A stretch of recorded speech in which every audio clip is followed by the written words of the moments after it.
Guys पहिला यो video हेरौँ अनि यसको फन्नी कमेन्ट पढ्ने है त। हरेक घर यस्ता बन्न पर्दछ कमसेकम जहाँ एसी जडान गर्न सकियोस्। हरेक घरमा बस्ने मान्छेहरूको त्यो हैसियत बनाउनु पर्छ जो एसीमा बस्न सकोस्। रुको जरा सबर करो। होइन किडनी फेर्ने बेला जनावरको किडनी हाल्दैछ क्या डाक्टरले।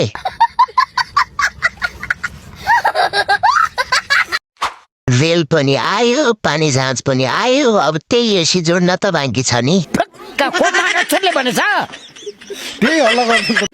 अरूको किडनीले बाँचेको राडाको बान्जे पनि बोल्छ।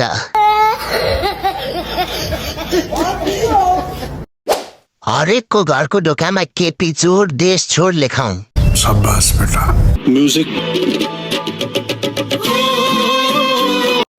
दिमाग उखाने बुद्धि गुखाने ल्याउँछु भन्छ रेल 8 कक्षा फेल। जति गफ पेल्न सक्छस् पेल, ए तेरीमै किडनी फेल।